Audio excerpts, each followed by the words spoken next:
Assalamualaikum warahmatullahi wabarakatuh.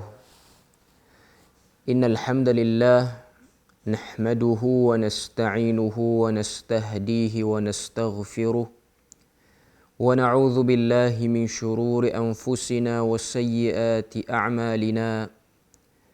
Man yahdihillahu fala mudilla lahu wa man yudlil fala hadiya lahu. أشهد أن لا إله إلا الله وحده لا شريك له وأشهد أن محمدا عبده ورسوله يا أيها الذين آمنوا اتقوا الله وقولوا قولا سديدا يصلح لكم أعمالكم ويغفر لكم ذنوبكم ومن يطع الله ورسوله فقد فاز فوزا عظيما. Alhamdulillahi alladhi bi'ni'matihi tatimmu as-salihat. Rabbana atina min ladunka rahmatan wa hayyi' lana min amrina rashada. Allahumma ati nafsi taqwaha wa zakkiha wa anta khairu man zakkaha anta waliyuha wa maulaha. Alhamdulillah, syukur pada Allah Subhanahu wa ta'ala kerana Allah Subhanahu wa ta'ala telah memberikan kepada kita kesempatan dan juga ruang waktu untuk kita sama-sama mengikuti siaran Perlis Mengaji pada 13 Ramadan, iaitu pada hari ini. Dan kita juga bersyukur pada Allah Subhanahu wa ta'ala kerana Allah Subhanahu wa ta'ala telah memberikan pada kita kesempatan untuk kita bersama-sama menjalani ibadah dalam bulan Ramadan yang mulia pada tahun ini. Dan Alhamdulillah kita pun telah melepasi 1/3 yang pertama daripada bulan Ramadan. Dan sekarang kita berada pada 1/3 yang kedua. Dan kita mohon pada Allah Subhanahu wa ta'ala supaya Allah Subhanahu wa ta'ala memberikan kepada kita taufik untuk kita berterusan dan istiqamah untuk melakukan ibadah, lalu kita mendapat rahmat dan berkat daripadanya insya-Allah. Dan insya-Allah pada pagi ini kuliah subuh yang akan disampaikan oleh saya akan membawa tajuk keutamaan bulan Ramadan dan juga Al-Quran. Dan insya-Allah pada pagi ini kita akan berkongsi dan mendengar beberapa hadis yang berkaitan dengan bulan Ramadan. Dan saya jadikan kuliah subuh pada pagi ini sebagai bahagian pertama, kerana esok kita akan bersiaran sekali lagi dan membahas tajuk yang sama. Saya akan mengupas tajuk yang sama, iaitu keutamaan bulan Ramadan dan juga Al-Quran, dan esok merupakan sambungan yang kedua daripada hari ini. Jadi insya-Allah kita akan sebut dan akan bacakan satu hadis yang telah diriwayatkan daripada Al-Imam Ahmad dalam kitabnya Musnad Ahmad. Dan hadis ni telah diriwayatkan daripada sahabat yang bernama Abdullah bin Amru bin Al-As radhiyallahu anhuma. Anna Rasulullah sallallahu alaihi wasallam qala: "As-siyamu wal Qur'anu yashfa'ani lil 'abdi yawmal qiyamati. يقول الصيام أي ربي منعته الطعام وشهواتي بالنهار فشفعني فيه. ويقول القرآن منعته اليوم منعته النوم بالليل فشفعني فيه. قال فيشفعان." Daripada Abdullah bin Amru bin Al-As radhiyallahu anhuma, sesungguhnya Rasulullah sallallahu alaihi wasallam telah bersabda, puasa dan Al-Quran itu akan memberikan syafaat kepada seseorang hamba pada hari kiamat nanti. Puasa akan berkata, "Wahai Rabbku, aku telah menahannya daripada makan dan hawa nafsunya. Kerananya perkenankanlah aku untuk memberi syafaat kepadanya," yakni kepada orang yang berpuasa. Dan Al-Quran berkata, "Aku telah melarang daripada tidur pada malam hari. Aku telah melarangnya daripada tidur pada malam hari. Kerananya perkenankan aku untuk memberi syafaat kepadanya." baginda bersabda lagi, maka syafaat keduanya diperkenankan. Hadis yang kita dengar tadi, yang diriwayatkan daripada Al-Imam Ahmad dan telah dinilai sebagai hadis yang sahih, jelas menceritakan kepada kita tentang dua ibadah yang besar, iaitu puasa dan juga tilawatul Quran. Puasa dan membaca Al-Quran. Dalam hadis ni Nabi SAW sebutkan kepada kita bagaimana dua ibadah ini menjadi syafaat kepada orang yang melakukannya. Sebagaimana yang telah kita dengarkan tadi, Al-Quranu yashfa'ani lil-'abdi yawmal qiyamah. As-siyamu wal-Quranu yashfa'ani lil-'abdi yawmal qiyamah. Al-Quran dan juga puasa memberi syafaat kepada seseorang hamba tersebut pada hari kiamat, iaitu hamba yang melakukannya. Okay. Kalau kita tengok daripada hadis ni, pengajaran-pengajaran yang disebutkan oleh para ulama, yang pertama, puasa dan Al-Quran akan menjadi penolong dan pemberi syafaat kepada pecintanya dan pengamalnya pada hari kiamat.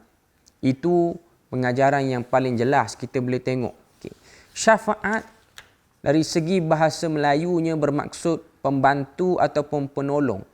Ataupun untuk lebih mudah kita faham, syafaat itu ialah pemudah cara kepada sebarang kesulitan yang dihadapi oleh seseorang tersebut.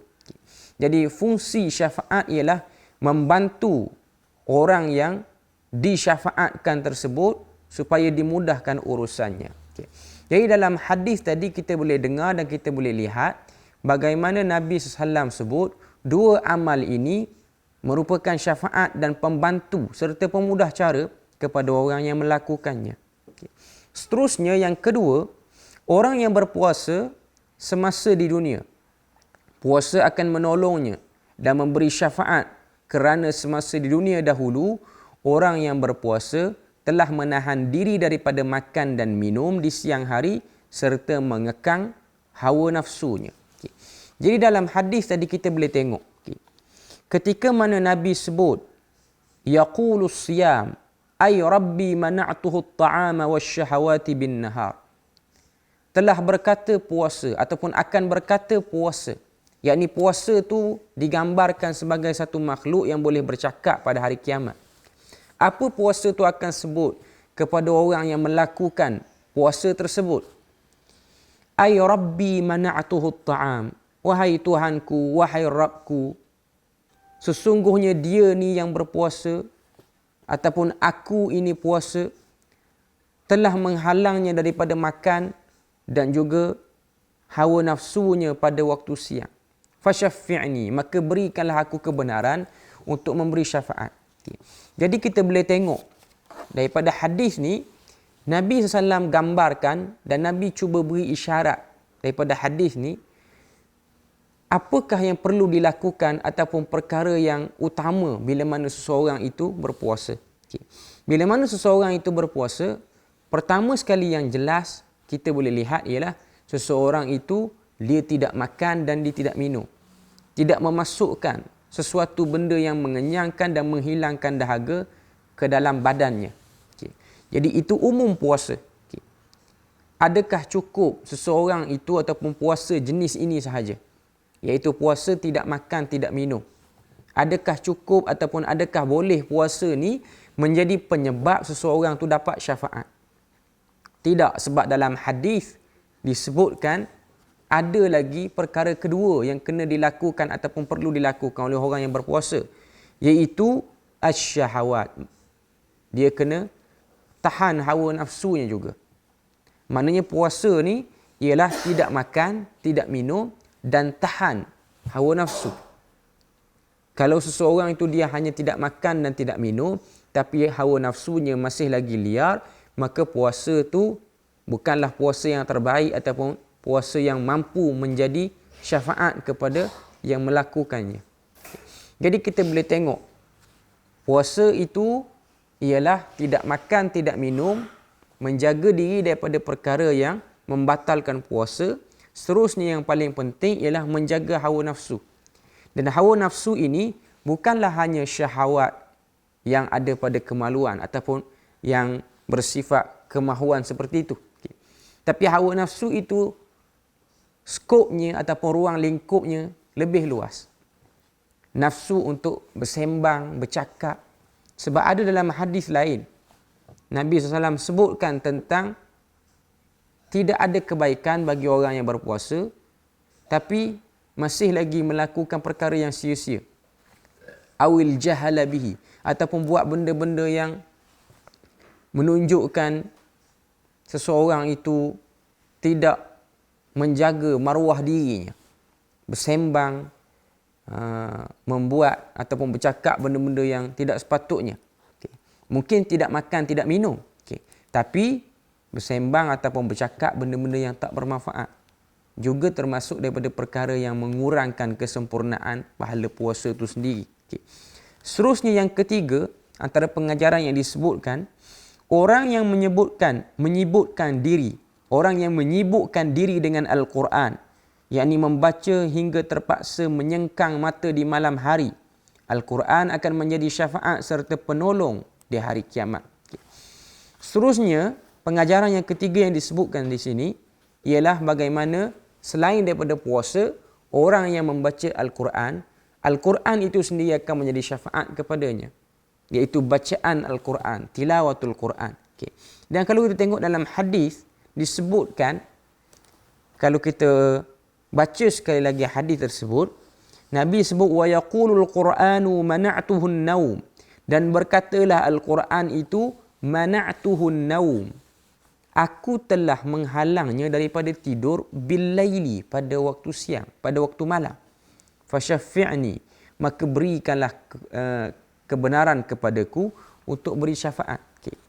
Jadi dalam hadis ni Nabi sebut dan Nabi ingin beri isyarat pada kita, waktu yang terbaik untuk seseorang tu baca Quran ialah waktu malam. Sebab waktu malam ni ialah waktu kita tidur dan orang tu dia telah sanggup menahan diri daripada tidur, tujuannya ialah untuk baca Al-Quran. Okay. Jadi itu benda yang kita boleh tengok sebagai benda yang ingin diberitahu dan ingin diisyaratkan. Waktu terbaik untuk seseorang tu baca Quran. Okay. Jadi ambillah kesempatan untuk melaksanakan ibadah yang disebutkan tadi, iaitu ibadah puasa dan juga ibadah membaca Al-Quran itu dengan iman dan juga ikhlas dan juga ihtisab, berharap. Seperti mana dalam hadis yang kita selalu dengar, bagaimana Nabi bila Nabi cerita tentang orang yang mendirikan bulan Ramadan. Man qama Ramadana imanan wa ihtisaba. Sesiapa yang mendirikan, yakni menghidupkan bulan Ramadan dengan penuh keimanan dan penuh pengharapan. Ihtisab di situ maksudnya perasaan mengharapkan pahala, perasaan mengharapkan kebaikan dan keredaan. Ghufira lahu ma taqaddama min dhanbihi, maka Allah Ta'ala akan ampunkan segala dosa-dosa yang telah ia lakukan. Daripada hadis yang kita dengar tadi, kita boleh tengok tujuan seseorang beramal ataupun buat amal saleh ataupun ibadah. Apa tujuan sebenarnya? Pertama ialah untuk melengkapkan perintah ataupun patuh pada perintah Tuhan yang disebutkan dalam Quran, wa ma khalaqtul jinna wal insa illa liya'budun. Tidak diciptakan manusia dan juga jin melainkan untuk beribadah. Sebab apa kita berpuasa? Sebab apa kita baca Quran? Sebab puasa dan bacaan Quran itu ialah ibadah. Dan ibadah ialah mengesakan Allah Azza wa Jalla. Itu bagi pihak Tuhan. Bagi pihak hamba pula, ibadah ialah sesuatu yang memberi kepadanya nasib baik ataupun keberuntungan. Jadi itu benda yang kita boleh tengok daripada konsep ibadah. Jadi bila mana kita melakukan ibadah, antara keberuntungan yang kita dapat ialah kita dapat keampunan daripada Allah. Sebab antara syarat seseorang tu dia dapat balasan yang baik, iaitu syurga, ialah dia mesti bersih daripada dosa. Bersih daripada dosa. Okay. Jadi balik semula kepada poin yang kita ingin huraikan daripada hadis tadi, Dalam satu hadis yang lain, Rasulullah menyebutkan, yang mana hadis diriwayatkan daripada Imam Muslim dalam kitabnya Sahih Muslim, daripada sahabat yang bernama Abu Umamah Al-Bahili. Kata Abu Umamah Al-Bahili, sami'tu Rasulullah sallallahu alaihi wasallam yaqul, iqra'ul Qur'an fa innahu ya'ti yaumal qiyamati syafi'an li ashabihi. Bacalah Al-Quran kerana sesungguhnya ia akan datang kepada kamu pada hari kiamat sebagai pemberi syafaat kepada ahlinya. Jadi dalam hadis ini, bagaimana Nabi SAW sebut pada kita besarnya seseorang yang sentiasa dekat ataupun rapat dengan Al-Quran. Sebab tu kalau kita tengok kemuliaan bulan Ramadan, Allah Subhanahu wa taala sebut syahrul Ramadan allazi unzila fihi al-Quran hudan linnas wa bayyinatin minal huda wal furqan. Bulan Ramadan itu telah diturunkan padanya Al-Quran. Syahrul Ramadan allazi unzila fihi al-Quran. Bulan Ramadan itu telah diturunkan padanya Al-Quran. Maknanya kalau kita tengok, bulan ini menjadi mulia kerana Al-Quran. Dan Al-Quran itu sendiri fungsinya ialah hudan linnas, memberikan hidayah kepada manusia. Wa bayyinatin minal huda wal furqan. Dan Quran itu menerangkan perbezaan ataupun memberikan kepada kita penerangan tentang hidayah dan juga perkara-perkara yang batil. Jadi kita tengok macam mana bulan ni Allah Ta'ala mulia kerana turunnya Quran. Bahkan kalau tengok segala apa pun yang berlaku ataupun segala apa benda sekalipun, bila mana ada saja Quran bersamanya, maka benda itu akan jadi mulia. Sesuatu itu akan jadi mulia. Kita tengok bagaimana Nabi dimuliakan dengan menerima Al-Quran. Diri Nabi itu mulia dah, dimuliakan lagi dengan Quran. Kita tengok bagaimana para sahabat, mereka ni menjadi golongan yang mulia. Kerana apa? Tamassaku bil Quran. Mereka itu berpegang dengan Al-Quran. Kita tengok kenapa Mekah itu jadi tempat yang mulia, kerana di situ diturunkan Quran. Kenapa Madinah jadi mulia? Kerana di situ diturunkan Al-Quran. Kenapa bulan Ramadan jadi mulia? Kerana diturunkan padanya Quran. Dan kenapa adanya malam namanya Al-Qadar? Dan kenapa malam Al-Qadar tu mulia? Ataupun kita sebut Lailatul Qadar. Malam itu mulia kerana turun juga padanya Quran. Jadi manusia, jika dia ingin mulia, dia ingin mendapatkan kemuliaan, yakni kemuliaan di sisi Tuhan, bukan kemuliaan di sisi pandangan makhluk ataupun manusia, perlulah dan sangat-sangat mustahak kepada dirinya untuk dia mendekatkan diri kepada Al-Quran. Jadi pada bulan Ramadan yang mulia ni, pada hari ini 13 Ramadan, paling-paling kurang kita sudah masuk pada juzuk yang ke-13. Itu paling kurang. Kita punya tahap ataupun hubungan kita dengan Al-Quran. Dan yang paling besar sekali daripada Al-Quran ni ialah tadabbur. Itulah yang dituntut daripada Allah Subhanahu wa taala sendiri, seperti mana yang disebutkan dalam Quran. Afala yatadabbaruna al-Quran am ala qulubin aqfaluha. Kenapa kamu tidak mahu tadabbur, merenungi Al-Quran? Ataukah hati kamu telah pun terkunci? Sudah terkunci ke hati kamu sehingga kamu tidak mahu meluangkan masa untuk merenungi Al-Quran? Dan Al-Quran itu pula disifatkan sebagai kitab ataupun bahan bacaan yang mudah. Seperti mana yang disebut dalam Quran juga, Allah Ta'ala sendiri sebut, وَلَقَدْ يَسَّرْنَا الْقُرْآنَ لِلذِّكْرِ فَهَلْ مِن مُدَّكِرٍ. Sesungguhnya kami telah mudahkan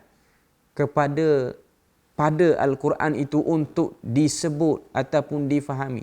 Kenapa kamu tidak mahu mengambil pelajaran? Beberapa kali disebut ayat tersebut dalam Quran.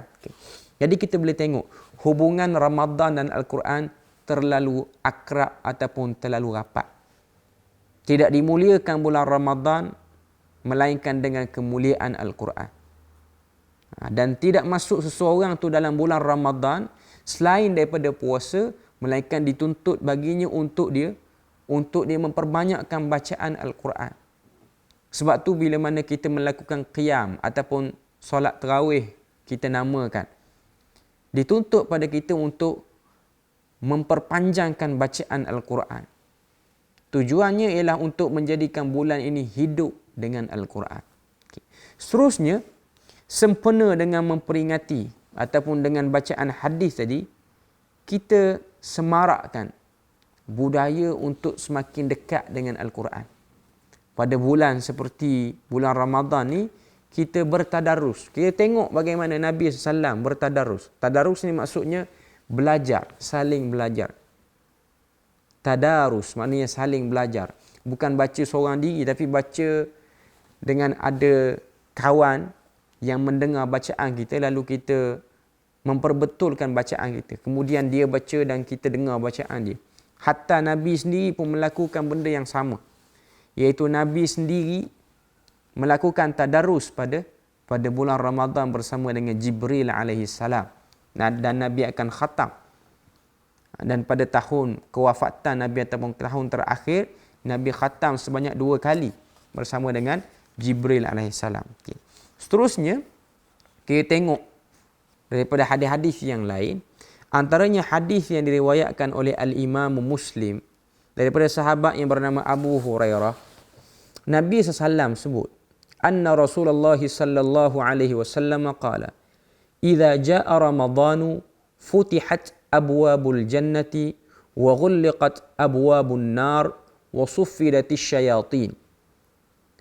Hadis yang selalu juga kita dengar, yang mana hadis ni bermaksud bahawa Rasulullah sallallahu alaihi wasallam telah bersabda, "Idza jaa Ramadan," apabila datang ataupun tiba bulan Ramadan, futihat abwabul jannah, dibuka padanya pintu-pintu syurga, wa ghulliqat abwabun nar, dan ditutup padanya pintu-pintu neraka, wa suffidat asyayatin, dan syaitan-syaitan pula dibelenggu.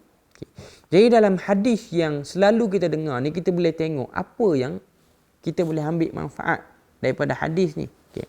Yang jelasnya ialah daripada hadis ni, bagaimana Tuhan menghiasi bulan ini. Dan bagaimana Tuhan ingin memberi isyarat kepada hamba-hambanya, bulan ini ialah bulan fokus pada ibadah.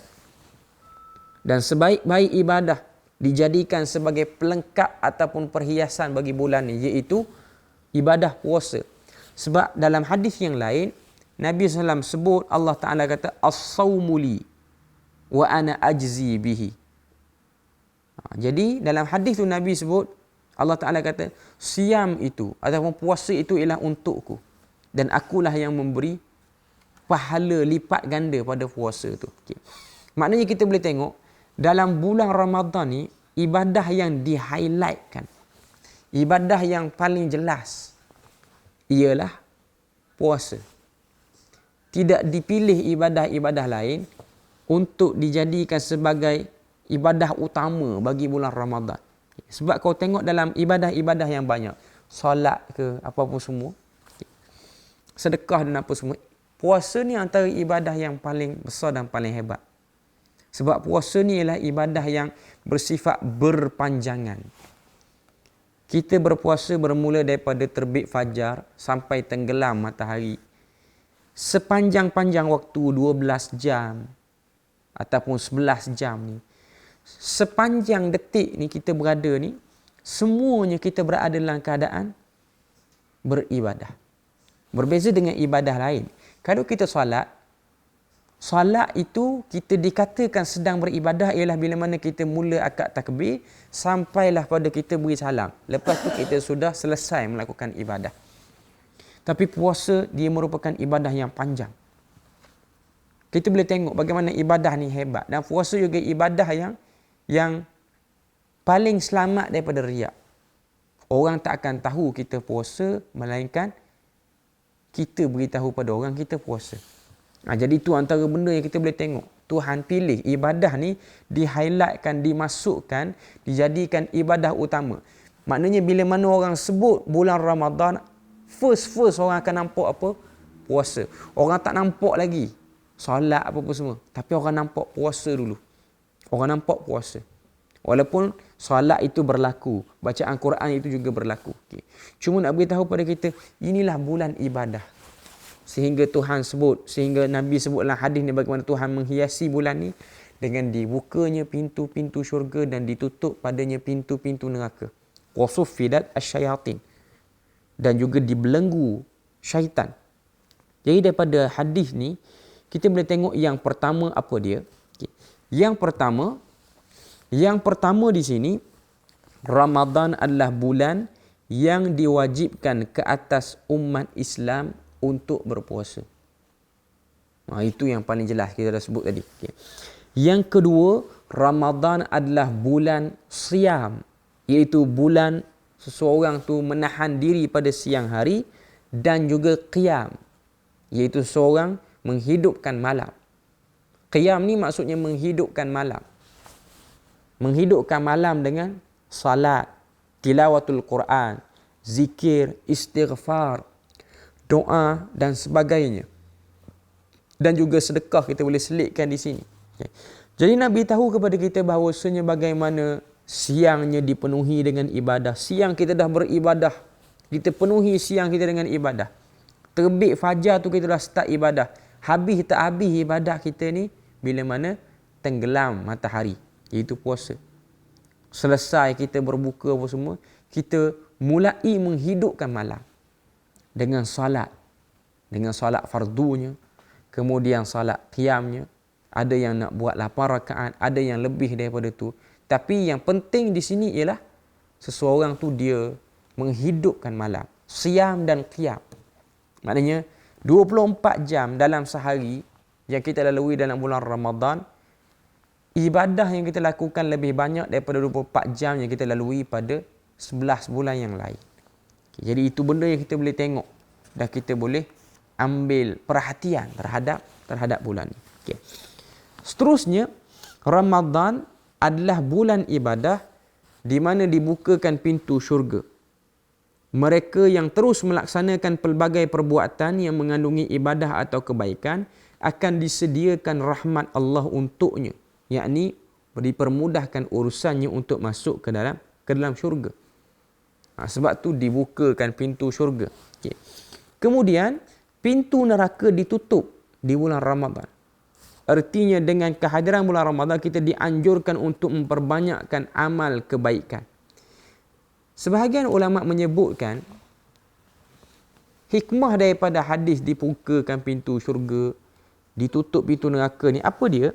Nak beritahu pada kita, di sini dia macam nak beri isyarat. Seseorang tu bila mana masuk bulan Ramadan, keahlian untuk menjadikan diri dia tu dekat dengan syurga sangat banyak. Peluang untuk dia dekatkan diri sangat-sangat banyak. Dan peluang untuk dia terjerumus ke lembah neraka sangat-sangat kurang. Sebab tu disebutkan dibuka pintu syurga, ditutup pintu neraka. Selain daripada kefahaman dibuka betul dan ditutup betul. Okay. Tapi juga kita dapat ambil manfaat dan juga hikmah di situ. Para ulama mengeluarkan hikmah. Dimaksudkan di sini dibuka pintu syurga tu ialah seseorang tu dia berpeluang untuk buat amal kebaikan lebih mudah pada bulan ni berbanding untuk dia buat maksiat. Melainkan seseorang yang pilih untuk menjerumuskan diri dia ke arah maksiat tersebut. Okay. Seterusnya, yang ketiga dalam hadis tadi, kalau kita tengok apa yang Nabi sebut, wasuffidat asyayatin. Bulan Ramadan dipermudahkan kepada umat Islam melaksanakan ibadah kerana syaitan telah pun dibelenggu ataupun dibatasi pergerakannya untuk mengganggu. Okay. Untuk bahagian suffidat asyayatin, dibelenggu syaitan ni, para ulama berbeza pandangan tentang menetapkan apakah maksud suffidat, ataupun sebahagian riwayat sebut wa maradatis syayatin. Ada sebahagian berpandangan maksud hadis ni ataupun maksud potongan ni ialah betul-betul syaitan itu diikat. Maknanya dikurung. Ada yang berfahaman ataupun mengambil faham seperti itu. Okay. Dan ada sebahagian mengatakan ianya ialah perlambangan kepada lemahnya godaan syaitan Bila mana manusia itu mengosongkan perutnya. Maknanya bila mana kita ni tak makan, perasaan nikmat. Sebab nikmat ni kita kena tahu. Dia bukan hanya ada pada benda-benda baik. Antaranya dia juga ada pada saat kita buat maksiat. Okay. Bila mana seseorang tu dia buat maksiat, dia rasa enjoy dengan maksiat yang dia buat. Jadi pada bulan Ramadan, perasaan tu kurang.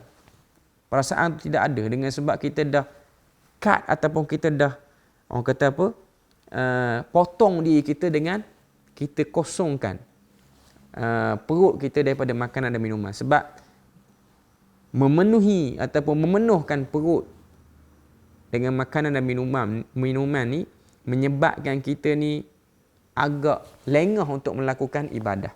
Okay.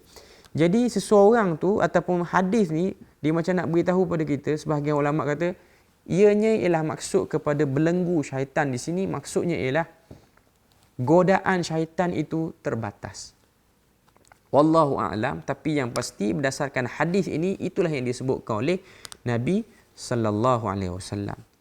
Seterusnya kita cari lagi beberapa hadis yang boleh kita ambil manfaat, iaitu hadis yang diriwayatkan oleh Al-Imam Al-Bukhari. Hadis yang diriwayatkan oleh Al-Imam Al-Bukhari daripada Abu Hurairah radhiyallahu anhu, qala Rasulullah sallallahu alaihi wasallam, man shama ramadana imanan wa ihtisaba ghufira lahu ma taqaddama min dhanbihi. Okay. Jadi dalam hadis yang dah kita lalui tadi, okay, yang mana maksudnya kita sebut sekali lagi, man qama Ramadan, sesiapa yang mendirikan bulan Ramadan ataupun sesiapa yang berpuasa pada bulan Ramadan imanan wa ihtisaba. Sebahagian riwayat sebut man qama, sebahagian riwayat sebut man sama. Riwayat Bukhari sebut man sama Ramadan. Sesiapa yang berpuasa pada bulan Ramadan penuh keimanan, kerana keimanan dan juga penuh keikhlasan, ghufira lahu ma taqaddama min dhanbihi. Allah Subhanahu wa taala akan ampunkan dosa-dosanya. Yang pertama daripada hadis ni, isyarat puasa atas dasar iman ialah melaksanakan ibadah dengan meyakini akan kewajipan melaksanakan ibadah puasa kerana perintah Allah.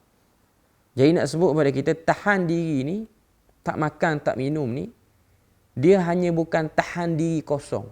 Sebab ada orang dia tahan diri, tak makan, tak minum dengan tujuan lain. Tujuan nak turunkan berat badan apa-apa semua. Okay. Tapi puasa ni dia lebih daripada tu. Kita tak makan, tak minum ni, kita mengharap redha Allah. Iman, ihtisab, itulah yang dimaksudkan. Okay. Dan yang paling penting di sini ialah ihtisab. Sebab benda tu disebut dengan jelas.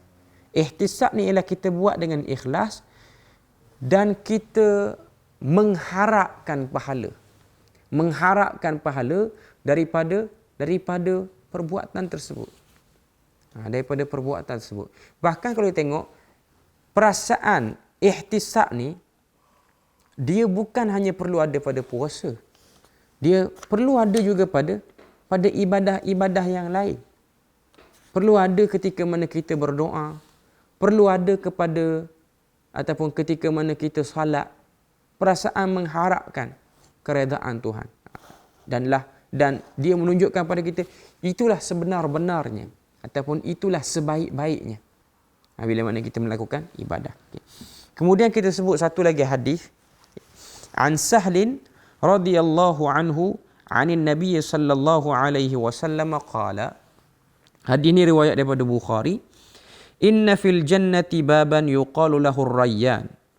Yadkhulu minhu as-sa'imuna yawm al-qiyamah. La yadkhulu minhu ahadun ghayruhum. Yuqalu ayna as-sa'imun? Fayaqumuna la yadkhulu minhu ahadun ghayruhum. Fa idza dakhalu ughliqa falam yadkhul minhu ahad. Daripada Sahal radhiyallahu anhu, Nabi sallallahu alaihi wasallam telah bersabda, Nabi kata, inna fil jannati baban, sesungguhnya dalam syurga itu ada satu pintu yang disebut dengan nama Ar-Rayyan. Ar-Rayyan ataupun Ray, perkataan asalnya bermaksud sesuatu yang mengalir ataupun air yang mengalir. Sebab apa? Sebab kalau kita tengok, bagi orang yang berpuasa ni, antara perasaan yang paling kuat dia rasa ialah dahaga berbanding lapar. Sebab tu kalau kita baca dalam hadis riwayat Imam Muslim, kita akan jumpa satu hadis bagaimana Nabi SAW pernah basahkan kepala Nabi ketika mana bulan Ramadan. Nabi basuh kepala Nabi. Nabi basahkan kepala Nabi. Lalu sahabat pun tanya, kenapa buat macam tu? Sebab apa basahkan kepala ni? Maka Nabi kata, hari ni aku rasa panas dan aku rasa dahaga. Jadi nak tunjuk pada kita daripada hadis ni, selain daripada nak tunjukkan basyariyatun Nabi, adanya sifat manusiaan, kemanusiaan pada diri Nabi, nak tunjukkan pada kita juga jika seseorang tu dia pergi basuh dari segi hukum fiqahnya lah.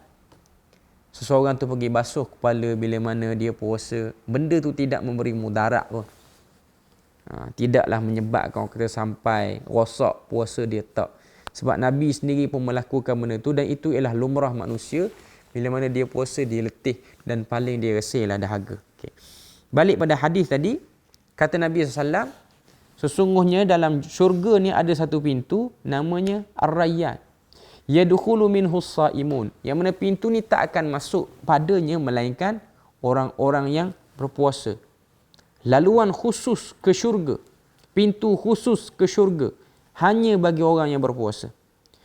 Nabi sebut dalam hadis, la yadkhulu minhu ahadun ghairuhum. Tidak akan masuk seseorang pun daripada pintu itu melainkan orang yang berpuasa.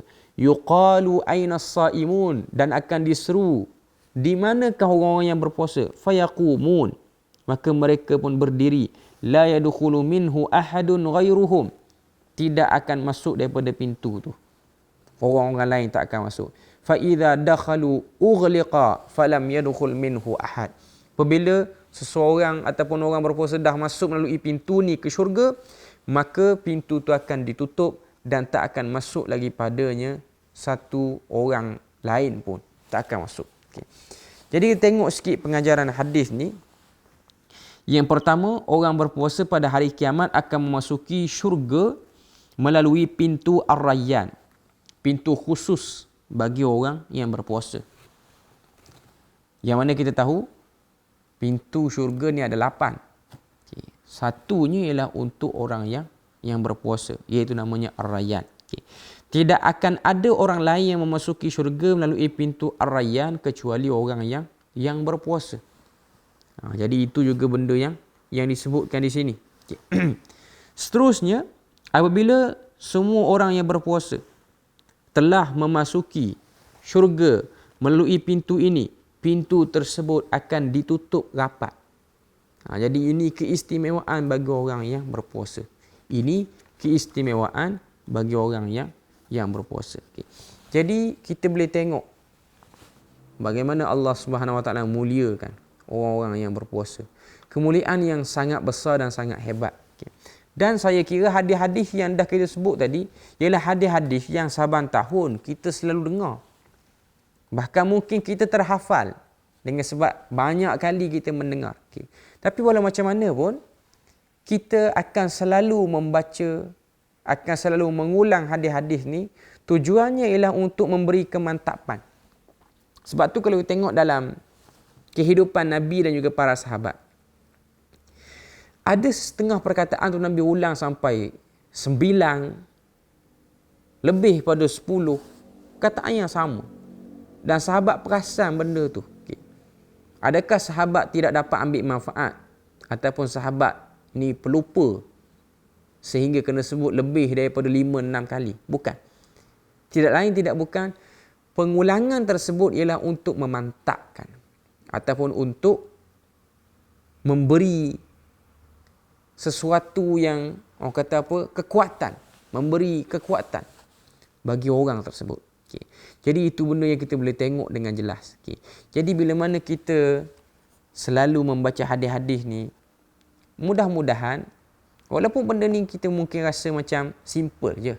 Okay. Tapi sebenarnya benda-benda yang simple inilah kadang-kadang kita abaikan ataupun kita lalai daripadanya. Dan kita terlalu memandang remeh terhadap benda-benda ni. Tapi walau macam mana pun, dalam hadis Nabi sebut la tahqiranna minal ma'ruf, jangan kamu pandang remeh pada benda-benda kecil. Kerana boleh jadi benda-benda seperti ini Allah Subhanahu Wa Taala jadikan kepada kita ni sebab untuk kita dapat masuk ke syurga Allah Azza wa Jalla. Okay.